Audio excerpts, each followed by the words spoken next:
Benito, buenas tardes, bienvenido a constituyendochile.cl y gracias por aceptar la invitación. Con gusto, muchas gracias a ti, Mariano. Gracias a ti. Me imagino que andáis como loco ahí en la calle haciendo campañas y Sí. agradecemos el espacio. Oye, Benito, para partir la conversación igual que con todo, cuéntanos un poco cómo llegaste hasta acá, cómo se te ocurrió ser constituyente, ¿te sentiste con un deber moral, valórico, republicano, ciudadano, o de repente dijiste no puedo estar lejos de esta conversación con todo lo que he aprendido en mi vida por ese motivo? Bueno, muchas gracias. La verdad es que yo no he participado en política partidista, por supuesto que ha afectado a la política, porque me ha tocado participar en comisiones que han construido política, y soy una persona que opina de política también, sobre todo de política social, ¿no es cierto? Entonces no tengo nada contra la política, muy por el contrario, creo que es muy necesaria para el funcionamiento de la democracia. Un grupo de personas, entre las cuales estoy yo también, creamos un referente para el plebiscito, que era para promover una nueva constitución, que fue un referente que se llama Independientes No Neutrales, y de ese referente, un grupo de personas también menor, aspiramos a ser candidatos, juntamos las firmas, y la motivación para ser candidato, primero precandidato, cuando nos tocó juntar las firmas como independientes, era que el poder contribuir desde el ámbito restringido donde yo estoy. Mi ámbito restringido está vinculado a los derechos socioeconómicos y culturales de las personas, no a la totalidad de la Constitución. Tengo opinión acerca de la totalidad de la Constitución, pero tengo un poco más de conocimiento y de experiencia en algunos ámbitos, que son los derechos sociales.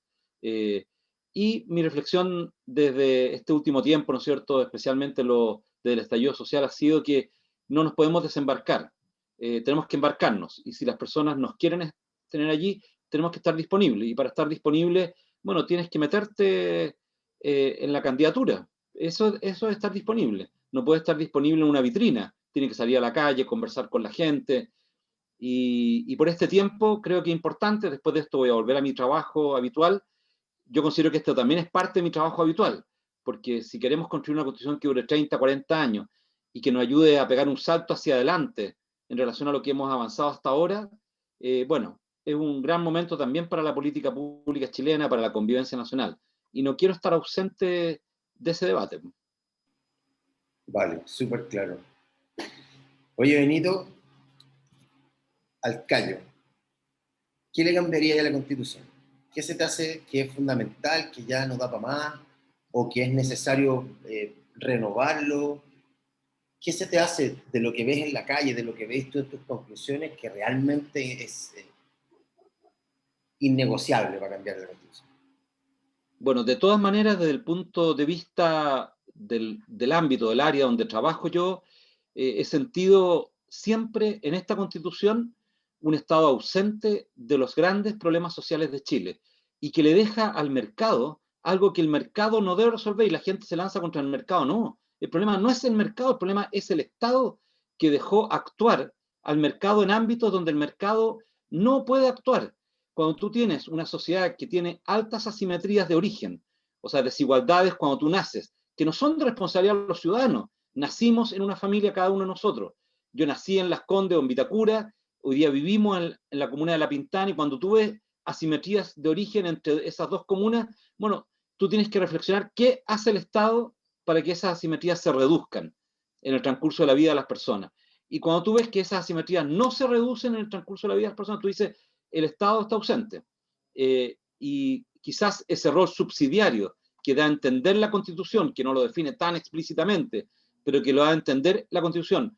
Yo no estoy en contra del rol subsidiario, trabajo de hecho en la organización de la sociedad civil.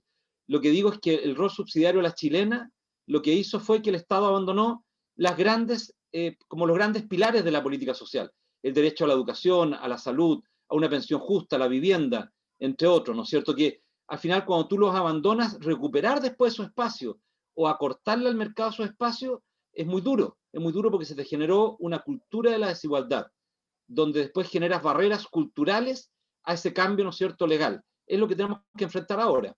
Entonces, yo creo que ese es el gran núcleo de la construcción de políticas sociales en base al mercado, que generaron abismos sociales que nos llevaron después a generar una conflictividad social que no habíamos tenido nunca en Chile de la envergadura que hemos tenido ahora, un malestar social que yo creo que no lo habíamos tenido antes, donde segregaste la ciudad, segmentaste la educación, segmentaste lo que son las pensiones y, por supuesto, entregaste a la vida de muchas familias territorios donde cuesta mucho vivir.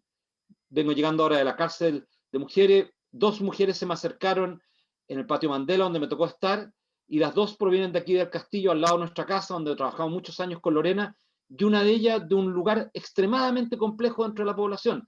¿Qué otra oportunidad tuvo esa mujer? Bueno, es limitado, es muy limitado cuando tienes baja escolaridad, tienes una familia que sostener. Bueno, esas adversidades tenemos que buscar la manera de cambiarlas a través de un reconocimiento de un Estado solidario, que esté subsumido lo subsidiario también allí. Lo subsidiario puede continuar, pero es el Estado el que lo regula. El Estado va limitando esos espacios de acción del mercado. Para cerrar aquí y pasar al otro tema, ¿te parece entonces que quizás el problema no es tanto del modelo en sí, sino que más bien de que el Estado se relajó con la subsidiariedad y le dejó todo al mercado y dejó de regular y se achicó mucho y dejó de estar presente y de apoyarnos frente al mercado? Bueno, el modelo a la chilena, no el modelo que se habla en el mundo, el modelo liberal o capitalista, quieren haber, no sé, el otro día he escuchado a un economista como 50 distintas aplicaciones. Sí. El modelo a la chilena, como se aplicó en Chile, por supuesto que es el que modeló también la Constitución. Uno no sabe si está la Constitución o el modelo antes, pero bueno, al final el modelo partió en los 70 y la Constitución llegó en los 80.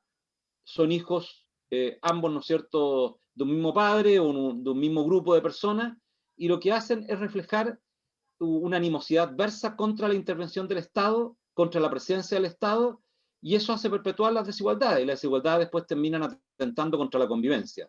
Y yo creo que, si bien uno podría decir que el modelo en su enunciado en el exterior, en otros países, o el modelo social de mercado, ¿no es cierto?, de otros países, es un modelo atractivo, pero claro, eso tiene que estar sostenido por un pacto ciudadano, que es la Constitución, que permita que el Estado no se repliegue y no lleve, ¿no es cierto?, a sociedades altamente desiguales que después son altamente inseguras, donde hay mucha tensión social.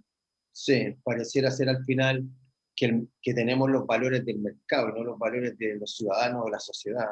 Y hay muchos Claro, que estamos llenos de individuos y no de ciudadanos, y que hay muchos valores del mercado que el Estado dejó que se impusieran, ¿no? Habría que y no es contra el mercado, que yo creo que eso discutir. también, Mariano, tiene que quedar claro, porque el Sí, mercado funciona y funciona en un montón de partes, sí, funcionan los mercados del medioevo. sí, Yo digo, el mercado puede ser eficiente, efectivo inclusive en el desarrollo de los países, tanto y cuanto no nos amplíe las desigualdades sociales. Y cuando tú tienes sociedades altamente desiguales, bueno, en las sociedades altamente desiguales el mercado nunca puede entrar en políticas sociales, te termina destruyendo, porque al final los que tenemos dinero podemos pagar una atención A y los que no tienen dinero pueden pagar una atención Z, o el Estado puede pagar una atención X. Entonces, eso termina replicando una injusticia que, aunque tengamos más dinero, menos pobreza material, igual la brecha es gigantesca. sí, perfecto, estoy de acuerdo. Oye, Benito, ¿qué le dejaría a la Constitución? ¿Se te hace que la Constitución tiene algún pilar que funcione? Hay gente que habla de que la libertad de expresión y otras cosas están en esta Constitución actual que vienen del 80, incluso de un poco más atrás, de la de Alessandri, y que están ahí y que quizás no es necesario cambiarla. Cuando se habla siempre de la caricatura de la hoja en blanco, que en realidad no es tan así, pero Claro, no, no, ¿se claro. te, se te hace que hay cosas que son buenas, que hay que dejarlas, que no es necesario cambiarlas? Bueno, los principios de la Constitución son muy similares a muchos principios de muchas constituciones del mundo. Y en eso, por supuesto, hay que ver la manera de redactarlos, pero son principios fundamentales que surgen de la Declaración de los Derechos Humanos. Entonces yo creo que allí no tiene la libertad, ¿no es cierto?, la dignidad de cada persona, esa libertad de expresión, la libertad de culto, todo eso yo creo que son parte de la Constitución. De hecho, una persona me paró el otro día en una feria en San Rafael, aquí en La Pintana, y me dijo: Benito, preocúpese que no nos coarten la libertad de culto. Y le dije, pero ¿cómo se le ocurre? Si esta constitución seguramente va a potenciar la libertad de culto. Las personas tienen derecho. Quizás en las constituciones pasadas los católicos oprimíamos a los otros credos religiosos a través de reglas, de normas, de leyes, ¿no es cierto? Pero eso ya se acabó, ¿no es cierto? Y hay que lograr esa libertad de culto, que las personas accedan libremente a la profesión de su fe, de la fe que ellos escojan. Pero esa dignidad del ser humano que está enunciada en esta actual constitución tenemos que buscar la manera que se respete todo el arco de la vida de las personas. Y eso quizá hay que agregarlo, que sea respetada de manera permanente, algo que Agustín Esquella lo viene anunciando desde que tenemos estas discusiones acerca de la Constitución, y él, ¿no es cierto?, como una persona que sabe bastante del tema, lo ha estudiado, y viene de esa profesión, yo creo que es algo que me hace mucho sentido, y que de ese reconocimiento de la dignidad podamos entonces generar el marco de derechos, y ese marco de derechos sea lo suficientemente sólido para que se transforme en leyes en los próximos años. Entendemos que esto es algo progresivo, ¿no es cierto?, gradual. Hay gente que hace caricatura en relación a que no se van a poder asegurar todos los, por supuesto que es gradual, si así lo han hecho todos los países, recorran los países desarrollados. Esa es la construcción que se ha hecho. Y no es que uno pretenda tener un catálogo gigantesco de derechos. Son los derechos que son básicos de las personas y tenemos que buscar la manera que queden enunciados de una manera que en el futuro sean efectivamente garantizados a través de las leyes y de las normas. Sí, sí, no, sería bueno tener una base, porque se está viendo que en la calle hay mucha sensatez, quizás más que en los partidos ese. Entonces, claro, yo creo Claro. que la gente, yo, por lo que he conversado con otros candidatos que están dejando las patas en la calle, como dicen ellos, sí, pues la gente está muy sensata y no tiene las expectativas tan altas como dice la caricatura, ¿no? Claro. De algunos, claro, y claro, pareciera todos estar de acuerdo en que por último las bases sean más decentes, porque sabemos que esto va a ser para nuestros hijos. Y parece que hay bastante consenso en la calle. Oye, Benito, mira, siento que en la discusión del debate constituyente no está muy el tema de la vivienda. Yo te he escuchado hablar de vivienda y no está muy en discusión el tema de vivienda, se ha hablado poco el tema de vivienda. Hay gente que habla del derecho a la vivienda, pero claro, es difícil garantizar una vivienda en la Constitución, pero quizás garantizar un camino hacia la vivienda, o sea, la dignidad de la Claro. vivienda.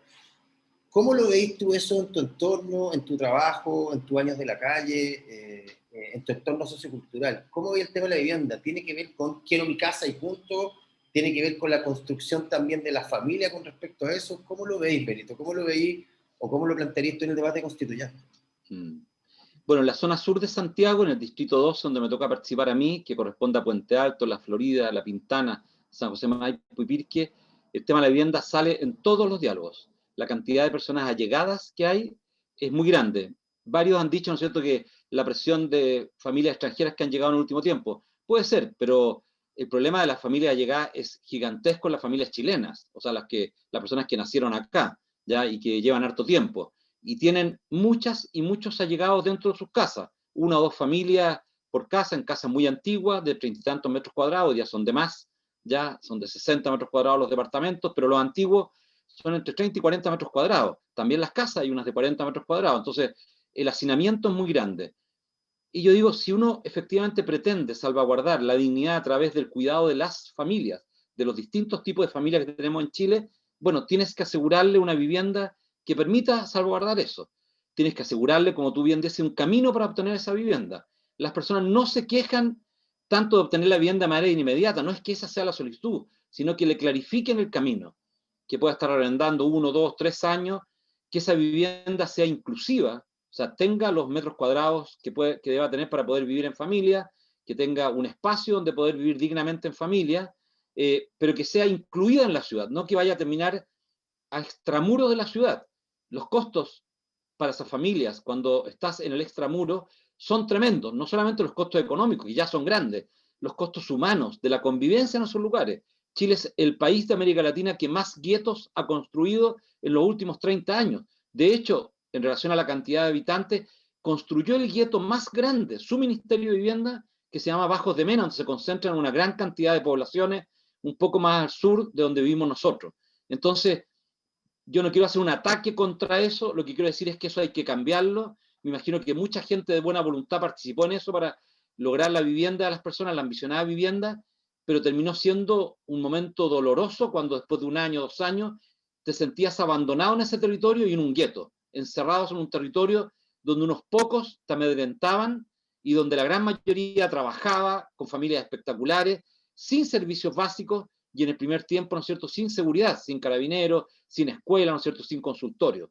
Entonces, el derecho a la vivienda no solo tiene que proveer el acceso a la vivienda, sino que esa vivienda tiene que ser una vivienda que nos permita incluirnos e integrarnos en la sociedad y que permita también contar con los servicios para poder sostener la vida familiar en ese lugar. Hay personas que dicen, esto es caro por el valor del suelo. Yo les digo, es muchísimo más caro hacer los quietos habitacionales en el mediano plazo. Inclusive en el largo plazo es gigantescamente caro. Piensen ustedes lo que va a costar la prolongación del metro hasta Bajos de Mena, o la prolongación del metro hasta Quilicura, siendo que muchas de esas familias podrían haber vivido dentro del casco de la ciudad, densificando territorios bajamente densificados, donde a lo mejor los terrenos, por supuesto, son más caros, pero ellos se habrían incluido en esos territorios teniendo ya servicios sociales al lado y teniendo una muy buena movilización cerca de su vivienda. Entonces, eso lo tenemos que hacer con un cambio de carácter nacional, y para eso tú tienes que asegurar el derecho a la vivienda en la actual en la constitución que vamos a construir. En la actual no está, en varias constituciones está, ¿no es cierto? Y les quiero aclarar a las personas que todos estos subsidios habitacionales que vemos están colgados de un decreto fuerza ley de la dictadura del año 75, que tiene 2 párrafos nada más, y ahí están colgados todos. Y tú dices, es absurdo construir una política de la vivienda así. Tú tienes que construir una política de vivienda que parta de una comprensión de que la vivienda es la que ampara, protege, cuida a la familia, que es el núcleo de la sociedad. Entonces, si tú lo dejas en manos del mercado eso, el mercado va a hacer lo que sabe hacer de manera eficiente. Al que tiene recursos le va a dar más y al que no tiene le va a dar menos. Y si tú tienes pocos recursos como está, vas a terminar viviendo en la periferia, donde están los terrenos más baratos, con menor equipamiento y al final con costos de vida más altos. Entonces, no le pidamos al mercado tampoco, ¿no es cierto?, en vivienda, lo que no puede hacer. El mercado puede participar, ¿no es cierto?, puede construir las viviendas, pero no determinar dónde van a parar a vivir las personas. Sí, fíjate que mientras te escuchaba, y me hace sentido con otras constituyentes de centro derecha y centro izquierda y de mundos sociales y no políticos también, que pareciera ser que en Chile, y aquí sería bueno escuchar tu opinión, pareciera ser que en Chile han habido muchas políticas basadas en crecimiento y en números, más viendo el Excel que el PowerPoint, y pareciera ser que no vemos tanto las políticas de desarrollo, y hemos confundido desarrollo versus crecimiento. ¿Qué opináis de eso? ¿Crees que este es el momento para que la Constitución se instale en el lado del desarrollo en paralelo con el crecimiento? Por supuesto, el desarrollo es integral, lo dice la psicología, la sociología y las ciencias sociales económicas, que no son ciencias numéricas, son ciencias sociales. Y cuando tú haces el análisis, el desarrollo tiene que ser integral, porque si lo hace, ¿no es cierto?, se hace un desarrollo desequilibrado desde el punto de vista de las necesidades humanas y en sus comunidades, bueno, las cicatrices, las heridas que te van quedando son gigantescas. La vivienda es un buen ejemplo de ello, y te cuento algo que me ocurrió a mí, visitando en la década de los 90, como a mediados de los 90, los barrios periféricos, viviendo en uno de los barrios, que está acá, ¿no es cierto?, donde llegaron las familias durante la dictadura, las familias del Castillo, nos dimos cuenta con otras personas que las políticas seguían igual, y que en plena democracia tú habías erradicado mucha más gente que en dictadura a la periferia, y habías dejado en plena democracia mucha gente que debería haber trabajado para incluirla, que fue la promesa del retorno de la democracia, que lo que había hecho la dictadura al excluirlas también llevándolas forzosamente a la periferia. La gente dice, me llevaron forzosamente a la periferia en la dictadura. Sí, pero el mercado te llevó forzosamente a la periferia en la democracia. O sea, son dos fuerzas que tú no controlas que te llevaron a excluirte como familia. Bueno, y esto lo discutimos con el director de presupuesto de la época. Y el director de presupuesto de la época, a mí, en una reunión personal conmigo, me tiró en la mesa un estudio del cual no me pude quedar, era la copia que él tenía, de 2 economistas, 3 economistas, que decía que esta era una de las políticas más eficientes del mundo en la construcción de vivienda, la que gastaba menor cantidad de recursos por vivienda construida. Y yo le dije, pero anda a vivir todas esas viviendas, anda a vivir a los territorios donde se han construido esos bloques pegados, con escala de departamentos de 35 metros cuadrados. O sea, es invivible. Recordemos Chacdoro Sentimental, ¿no es cierto? O muchas otras escenas de familias chilenas en pobreza que al final la vida se hace insoportable allí. Bueno, llegaron los temporales del 97, se inundaron nuestras poblaciones en Santiago y algunas en el norte, se mojaron las poblaciones, tuvimos que poner plástico fuera de las casas, y el premio internacional que había obtenido el ministro de Vivienda en el 96 por haber sido reconocido internacionalmente como un país que había construido muchísimas viviendas, la gran mayoría de esas viviendas eran un desastre. Eran un desastre desde el punto de vista de su estructura, de los materiales utilizados, del territorio donde fueron colocadas, de la urbanización que se hizo, de los servicios que se entregaron. Y en el año 95, si tú ibas al ministerio y veías los anales del ministerio, La gran mayoría de las familias, después de un año de estar viviendo en esas casas, el 67% quería irse de esas casas. ¿Cómo tú entregas un producto que al año las personas lo rechazan? Y es porque dejaste en manos del mercado la construcción de las viviendas, la determinación del suelo. Y tu regulación fue muy poco estricta y no buscaba la calidad de la vivienda ni la ubicación de esa vivienda. Entonces, yo creo que eso que ocurrió en ese periodo nos generó un daño y un dolor tan grande que nos va a costar mucho repararlo. Piensa tú en el estallido social, ¿cuáles fueron los lugares con mayor destrucción y manifestaciones? Bueno, si tú lo asocias, son lugares donde hubo muchas erradicaciones y construcción de guetos de pobreza. Y eso es culpa no de quienes viven allí. Por supuesto que hay una voluntad de esas personas, pero tu Estado construiste ese territorio. Entonces, si tú no haces una autocrítica de lo que hiciste, como le ocurrió a tantos países en el mundo que tuvieron que demoler esos bloques, el caso de Francia, hay un caso extraordinario en Estados Unidos, en Seattle, en el estado de Washington. Entonces, esa reflexión, las personas la sienten como un ataque personal. Yo digo, ¿pero por qué como un ataque personal? Si cometiste un error grave que dañó a la familia, repáralo. No te queden que si tú eres el culpable, no eres el culpable. No gastemos energía en eso. Reparemos lo que no supimos hacer bien. Entonces, yo creo que esa es la discusión que vamos a tener ahora. Sí, cuando dijiste, que es bueno el ejemplo, cuando dijiste al final nos va a costar más caro porque la línea del metro va a tener que llegar mucho más lejos, está todo el daño antropológico que provoca Bueno, claro. la vida en hacinamiento, o sea, la delincuencia, el narcotráfico y todas las cosas complejas de la sociedad que enfrentamos hoy día en términos de orden público, que pareciera interesarle mucho a algunos, al no hacer la reflexión que tú estás diciendo, nos tiene un costo gigantesco, o sea, nos vamos a demorar 20 años a arreglar todo este problema. Claro. Entonces, yo estoy de acuerdo contigo, hay que empezar ya. Oye, Benito,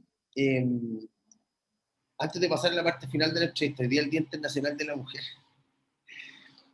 Entonces, me gustaría entender de tu parte, en todo este trabajo que hay hecho social en tu vida, el otro día, así entre comillas, la Beatriz Sánchez la entrevisté y me habló de que una economista chilena había hecho un cálculo de cuánto del PIB chileno tenía que ver con el trabajo del hogar, el trabajo de ser mamá, que era un número importante, era como el 21% según el estudio que ella tenía. Claro.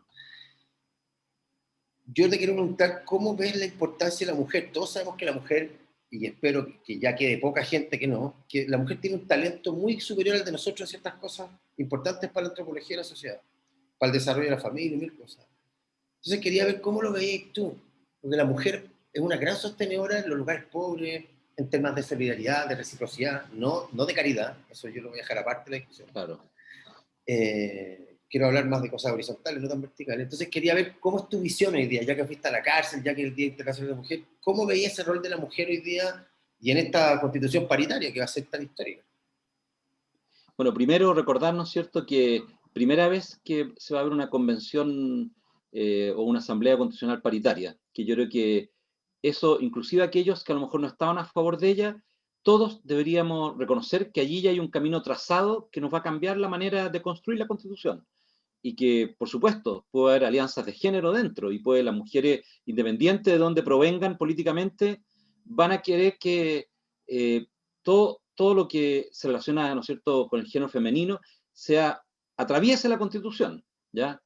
Esa es una primera reflexión. La segunda reflexión es que la gran mayoría de las mujeres en los sectores populares, especialmente ahora en tiempos de crisis social de la pandemia, yo digo que no es una crisis humanitaria, una crisis más de humanidad, la gran mayoría de esas mujeres se organizaron para enfrentar esta crisis.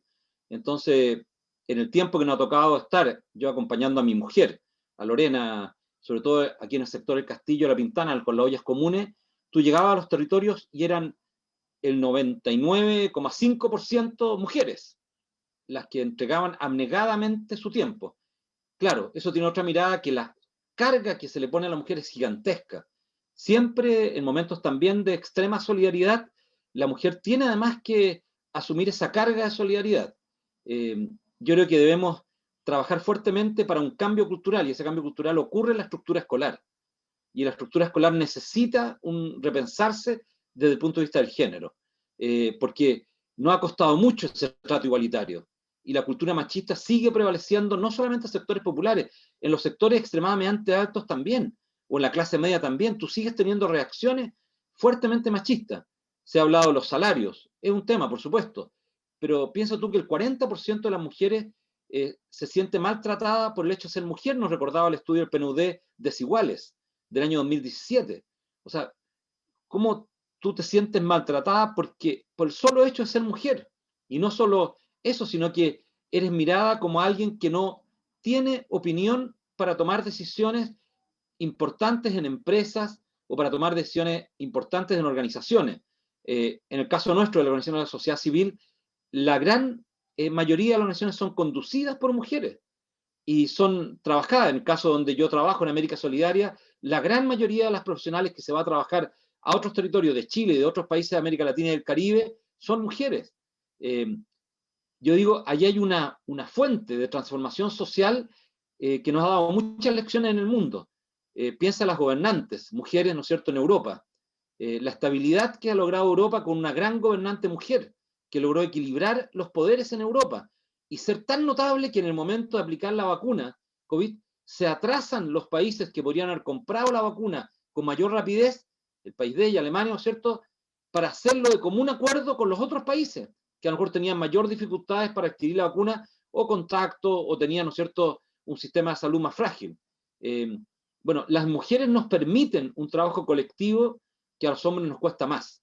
Y a los hombres que somos más competitivos y más individualistas, arrasamos muchas veces con lo colectivo, no encontramos el valor en lo colectivo. Una gran mujer, María Montessori, psiquiatra infantil, maltratada cuando estudió medicina y cuando estudió psiquiatría por los machistas de la época en Italia, bueno, decía que cuando educamos para competir, educamos para la guerra. Cuando educamos para colaborar, educamos para la paz.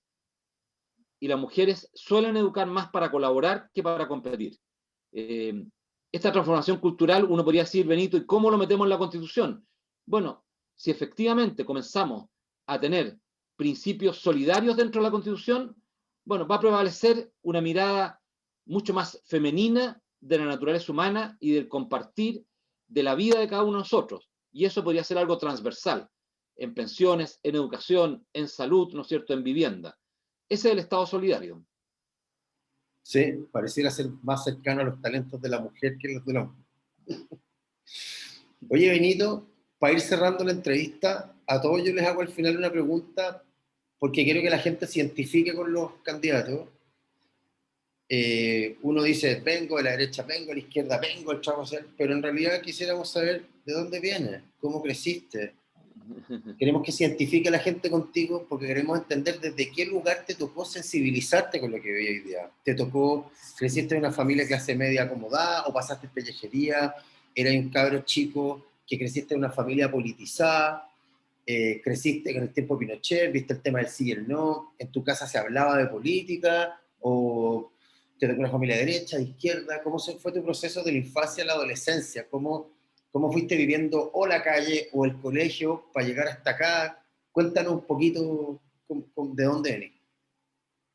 Bueno, no se entiende, lo voy a ir diciendo más adelante, la vida, nuestra trayectoria sin hablar de Lorena y nuestros hijos, entonces mi esposa y nuestros hijos. Como tú quieras. Entonces, pero claro, nuestra vida aparte, yo nací en Viña del Mar, no nací en Santiago, mi padre estudiaba en la Universidad Católica de Valparaíso, arquitectura, mi madre estudiaba pedagogía en inglés en Santiago, se casaron y venimos de dos familias de migrantes españoles que llegaron en pobreza acá y que después acumularon riqueza en sus propios negocios y por supuesto yo me crié en la clase alta, no digo ni siquiera media alta, en la clase alta. Me eduqué en un colegio de clase alta, pagado.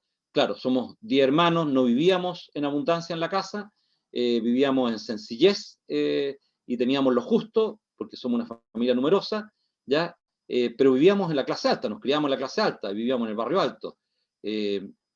Participábamos activamente en la iglesia a través de los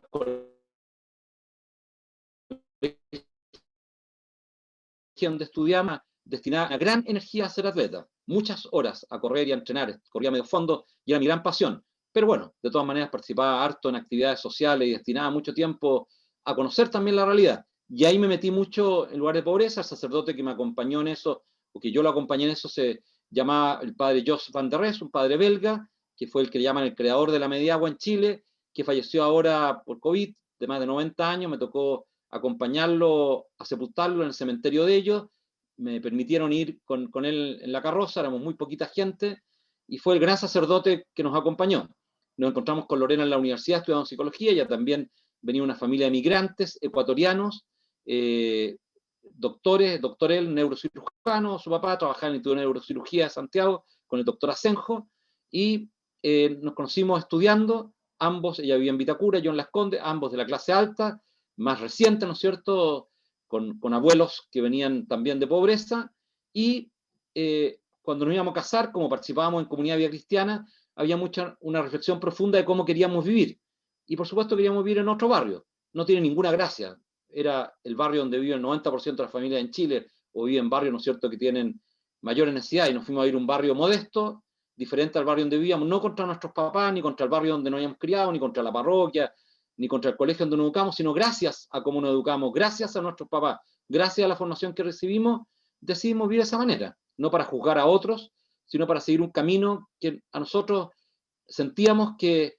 y sentimos hasta el día de hoy, que es el camino donde podemos desarrollarnos profesionalmente y humanamente, con Lorena. De allí saltamos a una hospedería de niños con el Hogar de Cristo, vivimos en esa hospedería de niños, con niños de la calle. Tú recordarás la crisis de los 80, fue terrible, terrible, una cantidad de niños tremenda durmiendo en la calle. Yo creo que llegamos a cifras similares a la década de los 40, 45, cuando el padre Hurtado había partido en el Hogar de Cristo, y el hogar decidió reabrir una hospedería de niños y nos pidió que nos encargáramos.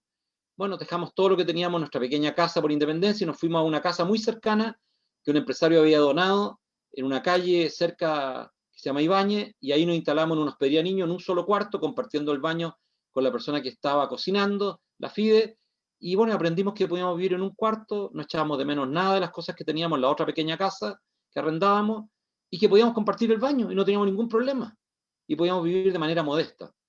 Y ahí la hospedería de niños, bueno, nos cambió la vida radicalmente. Lorena la tuvieron que operar de urgencia, supimos que no podíamos tener hijos biológicos, y aprendimos a querer a esos niños y niñas hasta el día de hoy que son adultos, entendiendo que no eran de nuestra sangre, pero que uno podía quererlos de una manera inmensa. No sabemos si se puede querer más a alguien, ¿no es cierto?, que no venga la sangre de uno, o alguien que venga la sangre de uno. La verdad es que los amamos y las amamos a esas personas, hombres y mujeres. Nos dimos cuenta que uno podía poner su profesión al servicio de los demás, y nos dimos cuenta, ¿no es cierto?, que uno podía vivir con pocas cosas, que no necesitaban tantas cosas para vivir, que podía vivir una vida bastante más simple.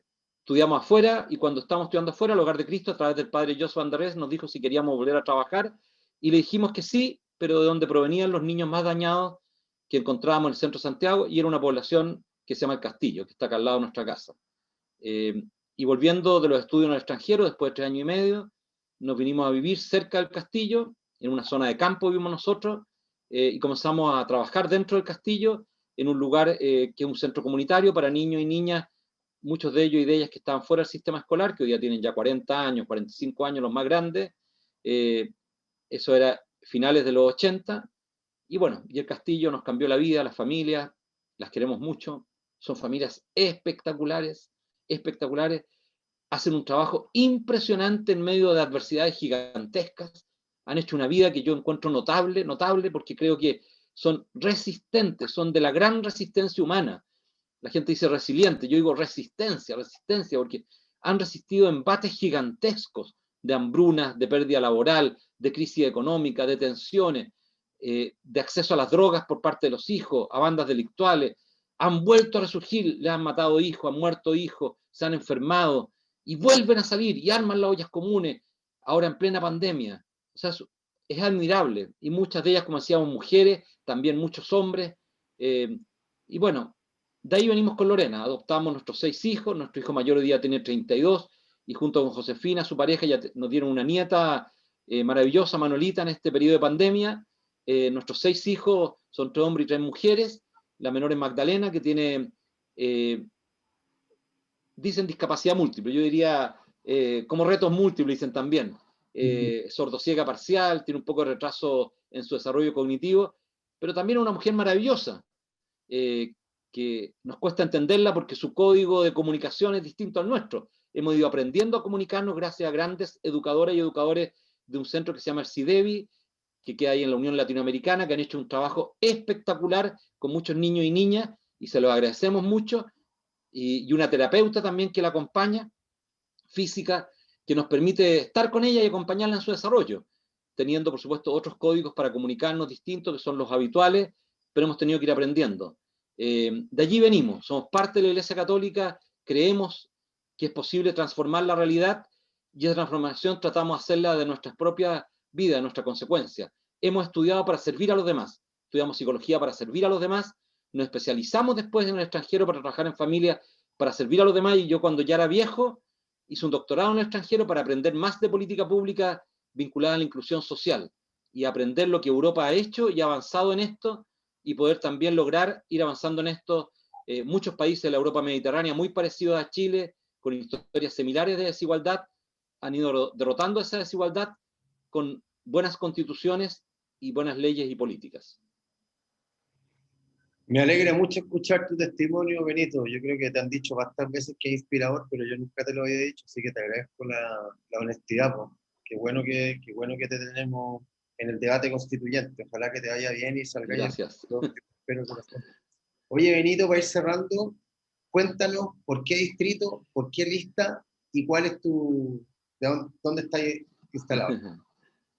Bueno, nuestra lista surge de Independientes No Neutrales, se llama hoy día, cuando la inscribimos, Independientes por una Nueva Constitución. ¿Ya? Los 7 integrantes de la lista juntamos las firmas. Nuestra lista es encabezada por una mujer, Soledad Cisterna. Ella es una abogada no vidente, que es de San José de Maipo. La acompaño yo después, y después viene Paola Romero, que es dirigente vecinal y abogada de la parte alta de la Florida. Después viene Pavel Ayala, que es una gran persona, que es de acá de La Pintana también, administrador público. Posteriormente Iona Rothfeld, futbolista, cientista política, que juega en Audax Italiano aquí en la Florida también, en el distrito. Después de él viene Juan José Martí, que es un hombre que ha trabajado fuertemente, claro, que es maravilloso y que nos ha inspirado en una constitución ecocéntrica. Y por último, César Bárcena, un microemprendedor, luchador de Puente Alto, que se nos sumó finalmente a la lista, porque éramos solo 6 personas y lo vimos solo a él, y lo invitamos a sumarse a la lista para que no estuviese solo. Y se llama Independientes por una Nueva Constitución, el distrito 12, La Florida, Puente Alto, San José de Maipo, Pirque y La Pintana. Un gran distrito con gente maravillosa. Así que voten por los independientes. Puede ser el llamado. Cuando salgan, ojalá se levanten todas las personas en Chile para votar. No el 60%, ojalá sea el 80%, y que esta constitución nos va a afectar mucho los próximos años. Y es la única vez en la historia de Chile que hemos tenido la oportunidad de incidir en ella directamente las ciudadanas y los ciudadanos. Bueno, Benito, muchas gracias, y hoy día me llevo la lección para la próxima, para preguntar no de dónde vienes, sino de dónde vienes. Me quedó grabado.